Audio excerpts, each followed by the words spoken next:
3. La justicia y la rectitud. Dios es recto, por lo tanto, es justo.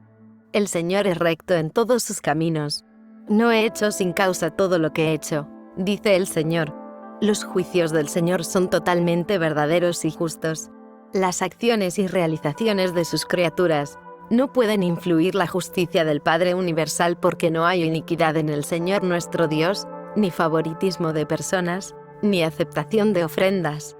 Cuán fútil hacer apelaciones pueriles a semejante Dios para modificar sus inmutables decretos de manera que podamos evitar las consecuencias justas de la operación de sus sabias leyes naturales y sus rectos mandatos espirituales. No os engañéis, no es posible mofarse de Dios, porque lo que el hombre siembra, eso también segará. Pero es verdad que, aun al cosechar con justicia el fruto de las maldades, esta justicia divina siempre está atemperada por la misericordia.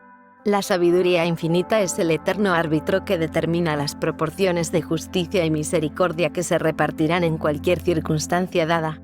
El mayor castigo, en realidad una inevitable consecuencia de la maldad y la rebelión deliberada contra el gobierno de Dios, es la pérdida de la existencia como súbdito individual de ese gobierno. El resultado final del pecado a sabiendas es la aniquilación.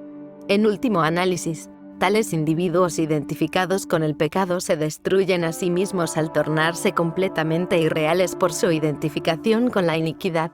Sin embargo, la desaparición de hecho de tales criaturas siempre se posterga hasta que se haya cumplido plenamente con los requisitos vigentes de la justicia en ese universo.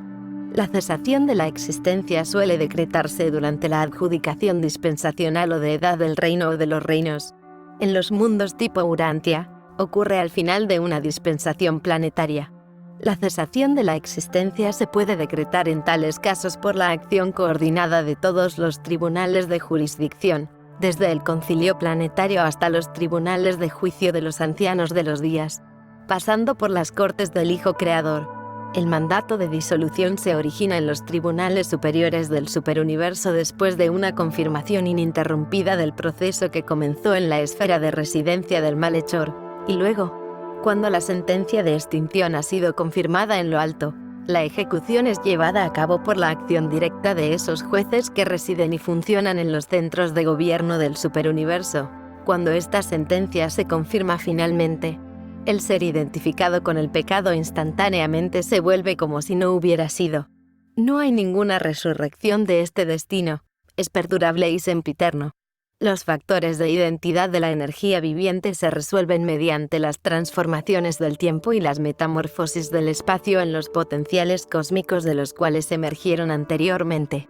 En cuanto a la personalidad del inicuo, se la priva de un vehículo continuado de existencia vital debido al fracaso de la criatura de hacer esas elecciones y decisiones finales que le habrían asegurado la vida eterna. Cuando el abrazo continuado del pecado por la mente asociada culmina en la identificación completa del ser con la iniquidad, entonces, en el momento de la cesación de la vida, en el momento de la disolución cósmica, esa personalidad aislada es absorbida en la superalma de la creación, haciéndose parte de la experiencia evolutiva del Ser Supremo.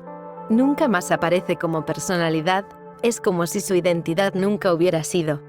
En el caso de una personalidad que albergue a un ajustador, los valores espirituales experienciales sobreviven en la realidad del ajustador que sigue existiendo. En toda contienda en el universo entre niveles actuales de la realidad, la personalidad de nivel más elevado terminará por triunfar sobre la personalidad de nivel inferior. Este resultado inevitable de la controversia en el universo es inherente al hecho de que la divinidad de calidad iguala el grado de realidad o actualidad de cualquier criatura volitiva. El mal no diluido, el error completo, el pecado voluntario y la iniquidad sin mitigantes son intrínseca y automáticamente suicidas. Tales actitudes de irrealidad cósmica pueden sobrevivir en el universo tan solo por la misericordia. Tolerancia transitoria que se aplica hasta tanto se cumpla la acción de los mecanismos determinantes de justicia y halladores de equidad de los tribunales pertinentes del universo. El gobierno de los hijos creadores en los universos locales es uno de creación y espiritualización. Estos hijos se dedican a la ejecución efectiva del plan del paraíso de progresiva ascensión de los mortales, a la rehabilitación de los rebeldes y pensadores errados, pero cuando tales esfuerzos amorosos son final y definitivamente rechazados, El decreto final de disolución lo ejecutan las fuerzas que actúan bajo la jurisdicción de los ancianos de los días.